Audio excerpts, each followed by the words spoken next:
લક્ષ્ય ન્યૂઝ, એક નજર, એક લક્ષ્ય.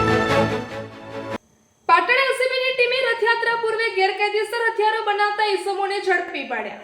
આગામી રથયાત્રાને ધ્યાનમાં રાખીને જિલ્લામાં કાયદો અને વ્યવસ્થાની સ્થિતિ જળવાઈ રહે તે હેતુથી એલસીબી પાટણ દ્વારા રાધનપુર ડિવિઝન હેઠળના વારાહી, સમી અને શંખેશ્વર પોલીસ સ્ટેશન વિસ્તારમાં વિશેષ કોમ્બિંગ ઓપરેશન હાથ ધરવામાં આવ્યું હતું.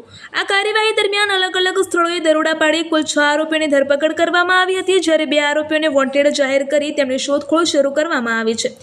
પોલીસે આરોપીઓ પાસેથી ગેરકાયદેસર 5 દેશી કટ્ટા, 4 જીવતા કારતૂસ તેમજ હથિયાર બનાવવામાં ઉપયોગી ગ્રાઇન્ડર, હથોડી, કાનસ, આરી, વીંધણી સહિતની સાધન સામગ્રી મળી કુલ રૂપિયા 21,550નો મુદ્દામાલ કબજે કર્યો હતો.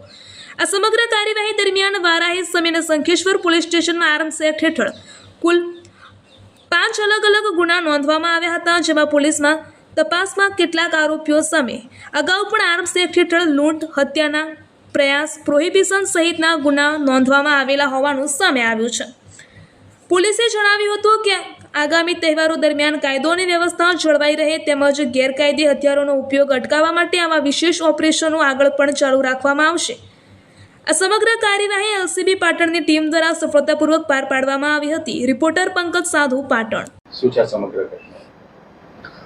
આગામી રથયાત્રા અનુસંધાને પાટણ જિલ્લામાં કાયદો વ્યવસ્થાની સ્થિતિ જળવાઈ રહે તે માટે અલગ અલગ ડ્રાઈવ આપવામાં આવી હતી અને એના ભાગરૂપે પોલીસે ગેરકાયદેસર હથિયારો ધરાવતા લોકોની પણ ચકાસણી કરેલી અને એમાં એલસીબી પીઆઈ અને એમની ટીમને ચોક્કસ માહિતી મળી હતી કે પાટણ જિલ્લાના રાધનપુર ડિવિઝનના અમુક ગામોમાં અમુક લોકો પાસે ગેરકાયદેસર હથિયારો છે, જેના આધારે એલસીબી પીઆઈએ પોતાની અલગ અલગ ટીમો બનાવી અને સમીના ઘાસદીનપુરા, મુજપુર, શંખેશ્વરના રાણીસર અને વારાહીમાં અલગ અલગ જગ્યાએ કોમ્બિંગ કરેલું હતું. અને કોમ્બિંગ દરમિયાન પોલીસને 5 દેશી કટ્ટા, કારતૂસ નંગ 4 અને હથિયાર બનાવવાની અલગ અલગ સામગ્રી મળી આવી હતી, જેમાં પોલીસે અલગ અલગ 5 ગુના દાખલ કર્યા હતા અને અત્યારે એમાં 6 આરોપીઓને પોલીસે અટક કરેલા છે.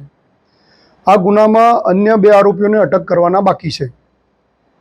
જે આરોપીઓ અટક કર્યા છે એમાં મઝહર હુસૈન સૈયદ મુજપુર, ઇકબાલ ખાન મલેક અમરાપુર, અશરફ ખાન મલેક વારાહી, નસીબ ખાન ઉર્ફે લાલો મલેક વારાહી, હનીફ ભટ્ટી રાણીસર અને મોબિન ગનીભાઈ સમી, આટલા આરોપીઓને અત્યારે પોલીસે અટક કર્યા છે. જે અટક કરવાના બાકી આરોપીઓ છે એમાં ડાયા ઉકા માજીરાણા રાધનપુર, દરિયાખાન ભટ્ટી રાણીસર. કબજે કરેલા મુદ્દામાલની વાત કરીએ તો ગેરકાયદેસર પિસ્તોલ, જેને આપણે કટ્ટા કહીએ છીએ, એવા 5, કારતૂસ નંગ 4, ગ્રાઇન્ડરમાં ઉપયોગ કરવાની પ્લેટ, પક્કડ નંગ 1, લોખંડની હથોડી, કાચ પેપર, લોખંડની કાનસ અને અન્ય જે હથિયાર બનાવવામાં સાધનો વપરાય છે એ તમામ સાધનો પોલીસે આ ગુનાના કામે કબજે કરેલા છે.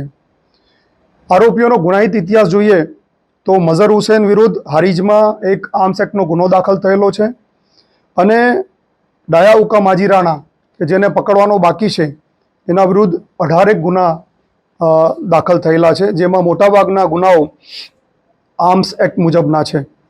અન્ય આરોપી જે પકડવાનો બાકી છે દરિયાખાન ભટ્ટી છે રાણીસર, એની વિરુદ્ધ પણ 6 જેટલા ગુનાઓ દાખલ થયેલા છે. પોલીસ આ તમામ આરોપીઓના રિમાન્ડ મેળવી અને સઘન તપાસ કરવાની છે. એવી પણ શક્યતાઓ છે કે તપાસ દરમિયાન બીજા પણ વેપન્સ પોલીસને મળી આવે. હથિયારોનો ઉપયોગ ક્યાં કરવામાં આવ્યો? જે આરોપીઓ પકડાયા છે અને હવે એમનું રિમાન્ડની કાર્યવાહી ચાલુમાં છે. કોઈ ગુનામાં વેપન વપરાયા છે કે કેમ, અન્ય ગુનામાં વાપરવાના છે કે કેમ, બીજા કોઈ ઉપયોગ માટે લાવ્યા છે કે કેમ, આ બધી તપાસ રિમાન્ડ દરમિયાન કરવામાં આવશે. વેચતા હતા કે લોકો જાતે જ બનાવીને ઉપયોગ કરતા હતા? આ લોકોએ બનાવનાર લોકો અલગ છે. આ લોકો પાસેથી જે પકડાયા છે એ વેપન ધારકો છે, જેમની પાસેથી આપણને વેપન મળી આવ્યા છે. કેવી રીતે એમને મેળવ્યા છે અને એમના માટે એને પૈસા ચૂકવ્યા છે કે કેમ, આ બધી તપાસ અત્યારે કરવામાં આવનાર છે. ફેક્ટરી ક્યાં બનાવટ જેવી બાકી? હા, ફેક્ટરી હાલ પૂરતી આપણને રાણીસર અને એના મુખ્ય જે વ્યક્તિ છે દરિયાખાન ભટ્ટી, જે અગાઉ પણ હથિયાર બનાવવાની ફેક્ટરી સાથે પકડાયા હતા એમની જ ફેક્ટરીમાં બન્યા હોય એવું અત્યારે પ્રાઇમા ફેસી આપણને મળી આવ્યું છે. અત્યાર સુધી એવી કોઈ બાબત ધ્યાને આવેલી નથી, પણ અમે આની સઘન તપાસ કરવાના છીએ.